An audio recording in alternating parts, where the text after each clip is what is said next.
نحمده ونصلي على رسوله الكريم أما بعد فأعوذ بالله من الشيطان الرجيم بسم الله الرحمن الرحيم يا أيها الذين آمنوا كتب عليكم الصيام كما كتب على الذين من قبلكم لعلكم تتقون۔ سامعین محترم، رمضان کے روزے کیوں فرض کیے گئے؟ روزے کی فرض کرنے کی وجہ کیا ہے؟ اس کی ٹیکنیک کیا ہے؟ اس کی حکمت کیا ہے؟ کیوں رمضان کا روزہ فرض کیا گیا؟ پہلی بات تو یہ سمجھے کہ روزے یہ حضرت آدم علیہ السلام کے زمانے سے ابتدا ان کی ہوئی ہے۔ حضرت آدم علیہ السلام کے زمانے میں 3 روزے فرض تھے۔ اسلامی مہینوں کی 13ویں، 14ویں اور 15ویں تاریخ کا روزہ حضرت آدم علیہ السلام رکھا کرتے تھے، جس کو ایام بیز کہا جاتا ہے، سفید دن۔ یعنی دن تو ویسے بھی سفید ہوتے ہیں، لیکن ان دنوں کی راتیں بھی سفید ہوتی ہے، چاندنی رات ہوتی ہے، تو چاند جو ہے وہ بدر کامل ہوتا ہے، مکمل ہو جاتے ہیں، اس وجہ سے راتیں بھی روشن ہو جاتی ہیں۔ ان کو ایام بیز کہا جاتا ہے اور ان کے روزے رکھنا سنت ہے۔ اور حضرت آدم علیہ السلام یہ 3 روزے رکھتے تھے۔ حضرت نوح علیہ السلام مسلسل روزہ رکھتے تھے، اور حضرت داؤد علیہ السلام کے بارے میں آتا ہے کہ وہ ایک دن روزہ رکھتے تھے، ایک دن روزہ نہیں رکھتے تھے، جس کو صوم داؤدی کہا جاتا ہے، اور اس کی بھی بہت بڑی فضیلت ہے احادیث میں۔ حضرت عیسیٰ علیہ السلام کے بارے میں آتے ہیں کہ وہ ایک دن روزہ رکھتے تھے، 2 دن روزہ نہیں رکھتے تھے۔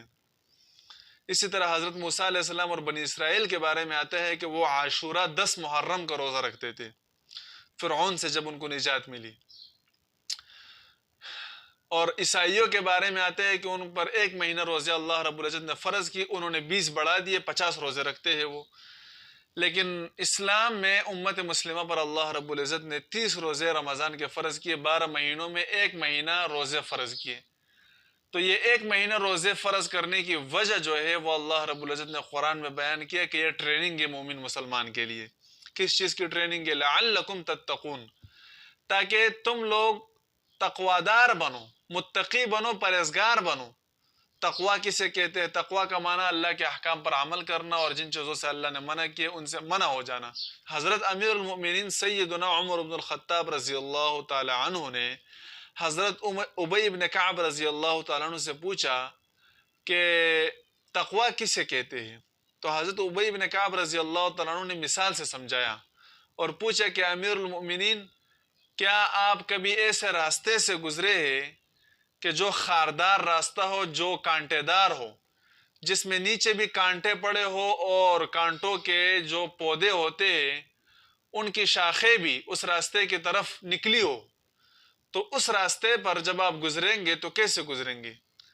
حضرت امیر المؤمنین سیدنا عمر بن الخطاب رضی اللہ تعالیٰ عنہ نے ارشاد فرمایا کہ جب ایسے راستے سے میں گزرتا ہوں، اپنے پانچوں کو بھی اوپر کر لیتا ہوں، اپنے آستین بھی اوپر کر لیتا ہوں، اور اپنے کپڑوں کو اور جسم کو سمیٹ کر احتیاط کے ساتھ میں قدم بھی رکھتا ہوں اور ادھر ادھر نظر بھی رکھتا ہوں کہ کوئی کانٹا نہ پاؤں میں چبھے، نہ ہاتھ میں چبھے، نہ کپڑوں میں پس جائے۔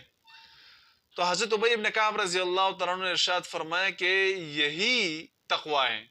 دنیا یہ کانٹے دار اور خاردار راستہ ہے، اس سے گزرنا ہے، اور یہاں پر آپ کو خواہشات اور ہر قسم کے نفسانی گناہ آپ کو اور نفس اور شیطان آپ پر حملہ کرے گا، تو ان سے بچنا ہے اور بچ بچ کر چلنا ہے، زندگی گزارنی ہے۔ یہی تقوی ہے، اللہ کے تمام احکامات پر عمل کرنا اور شریعت کے تمام مسائل پر عمل کرنا، یہی تقوی ہے۔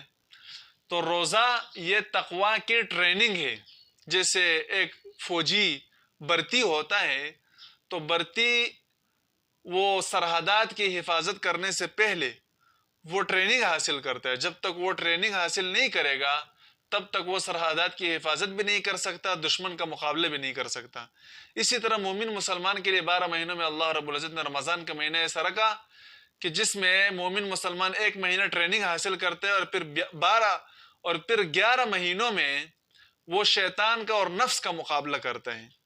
تو یہ رمضان کا مہینہ اور روزے یہ اصل میں نفس کی ٹریننگ ہے، تقوی کی ٹریننگ ہے کہ انسان کے اندر تقوی اور پرہیزگاری آ جائے اور اللہ کی نافرمانی سے انسان بچ سکے۔ بچنے کا طریقہ آ جائے، کیونکہ کھانا پینا یہ حلال ہے، حلال چیزیں جو ہے ان کا کھانا حلال ہے، پینا حلال ہے، لیکن رمضان روزے کی حالت میں حلال چیزیں بھی انسان اپنے اوپر بند کر دیتا ہے، حلال چیزیں بھی استعمال نہیں کر سکتا، کھا نہیں سکتا۔ تو جب حلال چیزوں سے وہ منع ہو سکتا ہے تو حرام سے تو بطریقہ اولا ہو سکتا ہے۔ حلال سے منع ہونے کا مقصد یہ ہے کہ احساس پیدا ہو جائے۔ ایک تو یہ احساس پیدا ہو جائے کہ دیکھو اللہ کی کتنی بڑی نعمتیں میں استعمال کر رہا ہوں، کھانا پینا یہ اللہ کی بہت بڑی نعمتیں ہیں، لیکن ان کا احساس ہمیں نہیں ہوتا۔ رمضان میں اس کا احساس ہو جاتا ہے کہ جب افطاری میں بیٹھ کر آپ 20 قسم کے آئٹم دیکھتے ہو اور آپ کی آنکھیں نکل آتی ہیں اور اذان کا انتظار کرتے ہو، اس وقت پھر احساس پیدا ہوتا ہے اور اللہ کی نعمتوں کی قدر ہوتی ہے۔ اور دوسری بات یہ ہے کہ ٹریننگ ہو جاتی ہے کہ انسان اپنے آپ کو خواہشات سے اور حرام چیزوں سے منع کرنے کی ٹریننگ حاصل ہو جاتی ہے۔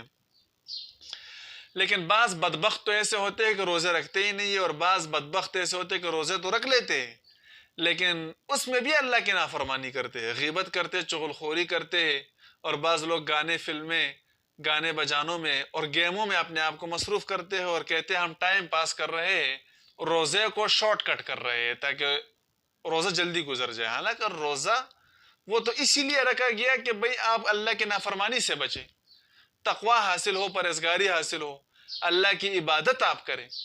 اسی روزے کو اللہ کی نافرمانی میں استعمال کرتے ہیں، تو یہ بہت ہی نقصان اور خسارے کی بات ہے، اور روزے کا جو مقصد ہے وہ حاصل نہیں ہوتا۔ روزے کا مقصد صرف یہ نہیں ہے کہ انسان بھوک اور پیاس برداشت کرے، روزے کا اصل مقصد یہ ہے کہ تقوی حاصل ہو جائے، انسان اللہ کی نافرمانی سے بچے۔ اللہ رب العزت ہمیں شریعت پر عمل کرنے کی توفیق عطا